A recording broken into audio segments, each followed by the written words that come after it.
This happened when I was working as a cleaner in the subway during my college years. Well, why not? The job wasn't too dusty or heavy. You climbed on the floor cleaning machine, rode it for a couple of hours, and that was it. You could go home. The only downside was that it was a night job, when everyone else was snuggled up in their beds, and you were pushing along like Cinderella. Though it wasn't particularly strenuous. Plus, the head of the cleaning service was quite picky about the quality of the cleaning, making sure you didn't doze off. My responsibility zone covered 2 stations and the stretch of track in between, where I sometimes went with the maintenance crew to clean up trash and check if everything was okay. They paid extra for that, and I gladly followed the station supervisor's instructions. He also recorded the time spent on the track in the log. On this particular night, after cleaning the platform as usual, I was about to call it a night when the electricians approached me, asking me to clean up some trash. They were replacing the lighting, and there was something lying not far from the platform, in the technical tunnel. It seemed that the wind from the electric trains had blown it in through a partly open hatch. It happens. They said to go pick it up, and they'd arrange it through the higher-ups to make sure nothing ran over it. They'd signal if there was a problem. So, I jumped down from the platform and headed to the specified location, even though I wasn't supposed to go there alone. But it was a technical tunnel, very narrow, almost no one went or drove there. And it wasn't scary at all, thanks to the nearby branch off the main line. I turned into the tunnel, struggled to push open the heavy door, and proceeded forward, almost brushing the walls with my shoulders. After about 30 steps, I stumbled upon a torn plastic fast food bag. Sometimes, trash gets blown in through the ventilation or left behind by the always hungry maintenance workers. I picked it up, raised my head, and suddenly noticed, out of the corner of my eye, a tall worker standing on the tracks in a very dirty, greasy robe of an unusual cut. I had only seen something similar in old black and white photos during safety training. It was strange because there shouldn't have been anyone here in the first place. Even the maintenance workers only passed through here once a year on their crazy carts. And walking here was strictly prohibited without a heap of approvals, tedious briefings, and a pile of permits. Who was this? I strained to get a better look at him, even though there was about 10 to 15 meters between us. He was large, with thick black hair in disarray, sunken eyes that seemed non-existent, a gray face with coarse features and deep scars and wrinkles. But it was clear that he wasn't old. On his feet, there were tattered leather boots. It was amazing how they were holding together, as they were torn to pieces. I noticed a badge on his chest, similar to the explosive symbol. I had seen a similar one in the safety office. He seemed like an ordinary person, but a slight shiver of fear ran down my spine. It felt uncomfortable. Suddenly, the worker slowly raised his hand and pointed behind me. I turned around and with horror saw a maintenance cart hurtling towards me from around the corner. It was one of those small but heavy red contraptions on wheels, with a siren and yellow headlights, which used to transport various subway staff. They weren't used anymore, but for some reason, they were still on the books and not disposed of. And it was coming at me very fast, blaring its horn indignantly. Though why bother honking when there was no chance of stopping at that speed? I jumped away and barely managed to tuck my body into a conveniently located safety pocket, as they called it, an alcove in the wall to avoid getting flattened. The cart zoomed past me with noise and screeching, right where the worker had been standing. It braked and disappeared around the corner in a shower of sparks. I wasn't hit, just blasted by the wind.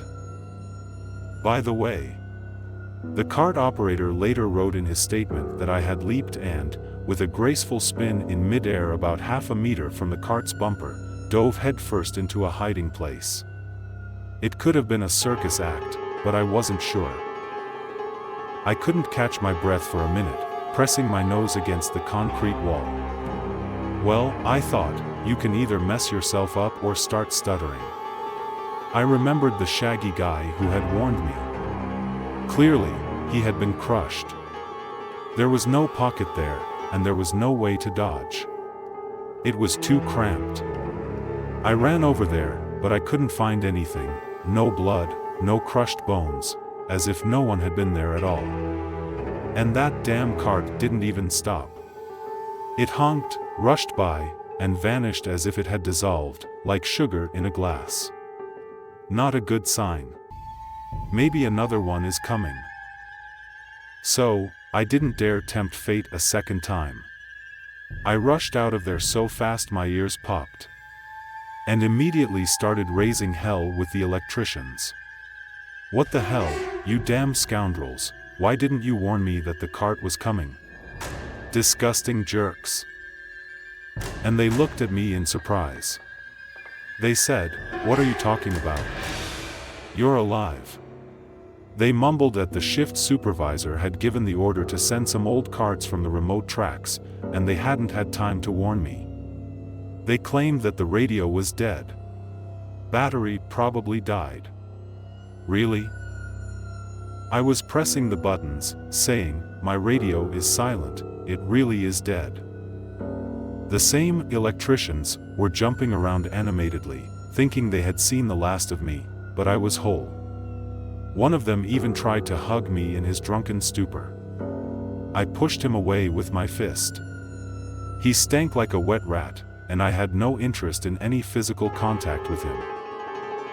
Later, I found out that these contraceptives had simply forgotten to stop the cart and started calling me when the crazy cart whizzed past them, leaving me with no chance of survival. I yelled at them in a fit of emotion.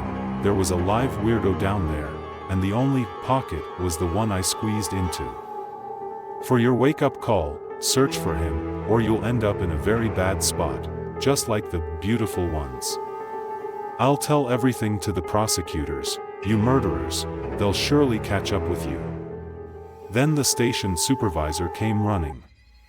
The cart operator had informed him via radio that he had either hit someone or missed someone. He was trembling, and he also had no desire to end up in prison or become one of the beautiful ones. We went to search for the body. They groveled before me and apologized for almost sending me to the afterlife.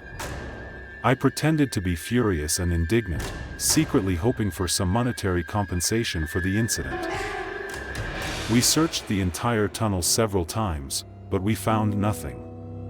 Absolutely nothing. They started looking at me suspiciously and asked impolite questions about drugs, alcohol, and bypassing the medical examination. I should have stayed quiet, but I started snapping back at them with various choice words. In the end, the matter reached the highest authorities, and they sent a squad of nasty bureaucrats to thoroughly investigate this mess as part of their official duties. In short, there was quite a scandal. The fact was, I was in the technical tunnel without approval, safety instructions, or a work permit, all by myself. That was absolutely against all norms and rules. The station supervisor received a reprimand and was fined, while the idiotic electricians were reassigned to the maintenance crew. The cart operator had to undergo recertification for exceeding the speed limit, and I was quietly let go from my job. However, the identity of that worker in the tattered boots remained a mystery, despite all efforts. He couldn't have gone unnoticed, with cameras everywhere, security, and no additional passages. It was a dead end, and no outsider could have passed through at night. A puzzle.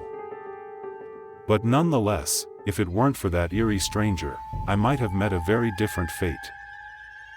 Much later, I watched a TV show about the supernatural in the subway, and they talked about how from time to time, the ghost of a worker who died in the 1930s appears in unused areas.